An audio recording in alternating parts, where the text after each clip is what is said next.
Captain Victoria Carter had dedicated 30 years of her life to the United States Navy. She had served in some of the most dangerous missions imaginable, feared by enemies, respected by her peers, and trusted by every soldier who ever followed her into the unknown. She was a leader, a mentor, and, more often than not, a protector. But when she retired, Victoria chose a life far removed from medals and headlines. She settled in a quiet coastal town, running a small bookstore by the shore. The rhythm of turning pages and brewing coffee suited her far better than ceremonies and speeches. She never sought recognition. In fact, she avoided it. The way of her past followed her into retirement. Faces of fallen comrades, memories of missions gone wrong, and questions that never seemed to fade. She had saved many lives. Yet she often wondered if she had done enough. One quiet morning, as she arranged books on a shelf, the doorbell chimed. A courier stood outside and handed her an envelope marked with the presidential seal. Victoria stared at it, her heart tightening. Why would the President of the United States be writing to her? Later, seated at her small wooden table, she carefully opened the envelope. Inside was an elegantly written letter inviting her to a special event at the White House, personally signed by President Donald Trump. She read it twice. Her first instinct was to ignore it. She had spent years avoiding the spotlight and had no interest in political events. Still, something about the letter lingered. Why had she been chosen? That evening, she called her best friend Lisa. "This has to be a mistake," Victoria said. Lisa, always practical, disagreed. "Victoria, maybe it's time you let yourself be recognized. You might regret not going." After a long pause, Victoria sighed. "Maybe," but doubt still clouded her heart. As she prepared for the trip, memories came rushing back. Missions that demanded split-second decisions, moments where lives hung in the balance. One mission haunted her more than all the others. Classified for years, it was a mission where time had run out, and she had been forced to leave one soldier behind. She had saved many, but not all. "I don't deserve this," she whispered as she packed. Yet deep down, she hoped the trip might bring her the closure she never found. Before leaving, she met Lisa at their favorite cafe. They had been best friends since high school, long before the Navy. "You're overthinking again," Lisa said gently. "I don't belong in that room," Victoria replied. "There are people who did more than I did." Lisa shook her head. "You gave everything. If the president wants to honor you, then your sacrifices meant something." After a long silence, Victoria nodded. "All right, I'll go." Lisa smiled. "Good, because I already booked your flight." On the plane to Washington, D.C., Victoria stared out the window. A young soldier seated beside her kept glancing her way before finally speaking. "Excuse me, ma'am, are you Captain Carter?" She hesitated, then nodded. His face lit up. "You led the South Pacific extraction mission, didn't you? We studied it in training. You inspired a lot of us." For the first time in years, Victoria felt something unfamiliar. Pride. Maybe this trip wasn't a mistake after all. The White House event was grand. High-ranking officials, celebrities, and decorated veterans filled the room. Victoria fell out of place in her modest dress, longing for the comfort of a uniform. Still, familiar faces recognized her, reminding her that her service had not been forgotten. When President Trump took the stage, the room fell silent. "Tonight," he said, "we honor a woman whose courage has remained in the shadows for far too long. Captain Victoria Carter." The spotlight found her. Applause thundered through the room as she rose, her heart racing.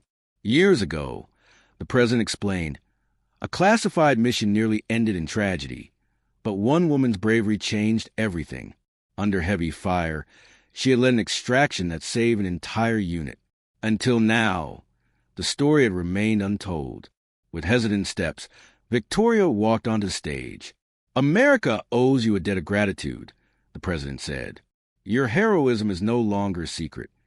As he recounted the mission, Victoria felt her chest tighten. For years, she had focused on the one life she couldn't save, but now she heard how many had lived because of her decisions. Then the president opened a small box. "Captain Carter, it is my honor to present you with the Presidential Medal of Freedom." The room rose in a standing ovation. As the medal was placed around her neck, Victoria's vision blurred. Relief, gratitude, and closure washed over her. For the first time in decades, she let go of the weight she had carried. This moment wasn't just about her. It was for every soldier who came home because of her courage, and for the one who didn't, whose sacrifice would never be forgotten. Victoria Carter finally understood. She had done enough. She had fought for every soldier she had ever led, for every life she had touched, and for the first time in decades, Victoria allowed herself to feel proud. As the applause slowly settled, President Trump gestured for her to speak. Victoria hesitated. She had spent a lifetime avoiding the spotlight, but as she looked out over the crowd, she saw familiar faces, men and women she had served beside, now watching her with unmistakable pride. She took a steadying breath. "I never thought I would stand here tonight," she began, her voice calm but thick with emotion. "The truth is, I never saw myself as a hero. I only did what I believed was right." She glanced down at the medal resting against her chest. "This isn't just for me. It's for the soldiers who never made it home, for the ones who fought beside me, and for those still serving today. They are the real heroes." The room fell into a respectful silence before erupting into another wave of applause. As Victoria stepped away from the podium, something, or rather someone, caught her eye. She scanned the crowd, her breath catching in her throat. Near the back of the room stood a man in a military uniform, motionless, staring at her with an intensity she knew all too well. Captain Victoria Carter had dedicated 30 years of her life closer to the United States Navy. Spoke. She had served in some of the most dangerous missions imaginable. Feared by enemies, gasped, respected by her James Keller, and trusted by every soldier who ever followed her into the unknown. She had carried the guilt of leaving him behind ever since, more often than believing he had died because of her decisions. But when she retired, "You're alive," Victoria chose a life far removed from medals and headlines. He nodded. She settled in a quiet coastal town after that mission, running a small bookstore by the shore. But the rhythm of turning pages and brewing coffee, Victoria shook her head suited her far better than all these years and speeches. James never sought recognition. I never got the chance to say it. She avoided it. The way her past followed her into retirement. In that moment, fallen comrades, something inside memories of missions gone wrong, and questions later that evening, Victoria and James sat together. She had saved many catching lives, up on years lost of war and silence. Yet she often wondered if she had done the guilt she had carried for one quiet morning, slowly as she arranged books on a shelf. "I always knew you'd be recognized someday." A courier stood outside and handed her an envelope marked with the presidential seal. She shook her head. Victoria stared at it. "I never wanted recognition, tightening. James. Why would the president of the United States be writing to her? And that, later," he said solemnly, seated at her small wooden table, exactly why you deserve it. She carefully opened the envelope. Ran her fingers inside was an elegantly written letter inviting her to a special event at the White House. But tonight, personally signed by President Donald Trump. Survived, she read it twice, and service were not instinct was to ignore it. They were victories. She had spent years avoiding the spotlight. Maybe it's time I stopped and had no interest in political events. James grinned. Welcome something back, about Captain. The letter lingered. For the first time in her life, Victoria felt truly at peace. She called her best friend Lisa as she prepared to leave the White House. This has to be a mistake.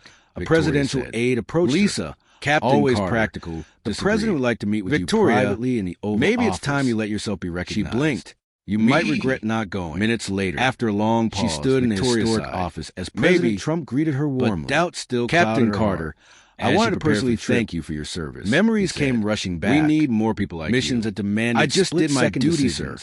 Moments where lives hung in the balance. He nodded. One mission, and that's what makes you more than all the others. Then he offered her something she never expected. It was a mission where time had run out. On improving she'd been forced to leave one soldier behind. You understand their struggle. She had saved anyone, he said, but not all. I believe I don't deserve this. She whispered. Victoria hesitated. Yet deep down, she had spent years trying to leave that world behind. Might bring her to closure, but as she never touched the medal at her chest, before leaving, she realized something important at their favorite cafe. Maybe her mission wasn't over yet. Best friends since high school. That night, long she sat on her hotel balcony. You're overthinking the city again. Lights of Washington glowing below. I don't belong in that room. Eager to hear everything. After recounting the night more than I did, Victoria hesitated. Lisa, they offered me a role working with veterans. You gave everything. I don't know if the president wants to honor you. Lisa laughed. Sacrifices meant something. You've spent your life fighting soldiers. Victoria nodded. Different battlefield. All right, I'll go. I tried to leave that world behind. Lisa smiled. Victoria said softly. Because maybe it's not about leaving it behind. On the plane to Washington, D.C. Maybe Victoria it's about making sure no one else feels forgotten. A young soldier seated beside her kept glancing her way deep before the next morning. As the sun rose over the city, ma'am, are you Captain Victoria Carter? Made her decision. She hesitated. She accepted and nodded. Victoria worked closely with the president's team. You led the South Pacific Extraction Mission programs. We studied medical care, mental health resources, and employment opportunity. For the first time in years, as she visited VA hospitals, Victoria felt something with unfamiliar veterans.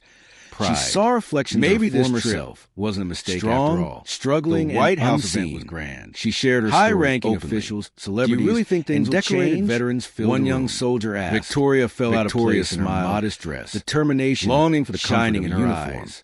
Still, they have to. Familiar faces recognize her, medals, reminding her that her service was about making sure every veteran was seen. When President Trump took the stage, and for the first time in years, Victoria felt purpose again. We honor a woman whose courage has remained in the shadows for far too long, fighting for funding and ensuring veterans receive the care they deserve. The spotlight found months later. Applause thundered through the room as she rose, expanding healthcare services for veterans nationwide.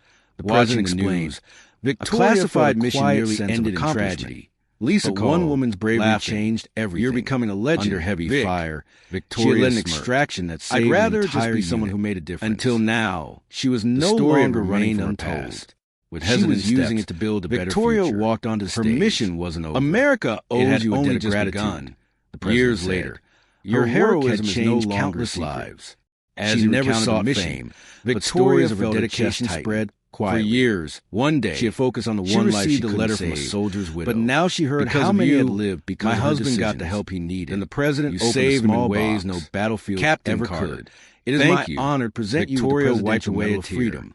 Her service had never been about medals or awards. As the medal was placed around her neck, people. Victoria's sacrifice, relief, about doing the right thing, and no matter the cost over her. And now, for the first time in decades, her story would inspire generations. She let go of the weight she had carried. This moment wasn't just about her. It was for every soldier who came home because of her courage, and for the one who didn't, whose sacrifice would never be forgotten. Victoria Carter finally understood. She had done enough. She had fought for every soldier she had ever led, for every life she had touched, and for the first time in decades, Victoria allowed herself to feel proud. As the applause slowly settled, President Trump gestured for her to speak. Victoria hesitated. She had spent a lifetime avoiding the spotlight, but as she looked out over the crowd, she saw familiar faces, men and women she had served beside, now watching her with unmistakable pride. She took a steadying breath. I never thought I would stand here tonight, she began, her voice calm but thick with emotion. The truth is, I never saw myself as a hero. I only did what I believed was right. She glanced down at the medal resting against her chest. This isn't just for me. It's for the soldiers who never made it home, for the ones who fought beside me, and for those still serving today. They are the real heroes. The room fell into a respectful silence before erupting into another wave of applause. As Victoria stepped away from the podium, something, or rather someone, caught her eye. She scanned the crowd, her breath catching in her throat. Near the back of the room stood a man in a military uniform, motionless, staring at her with an intensity she knew all too well.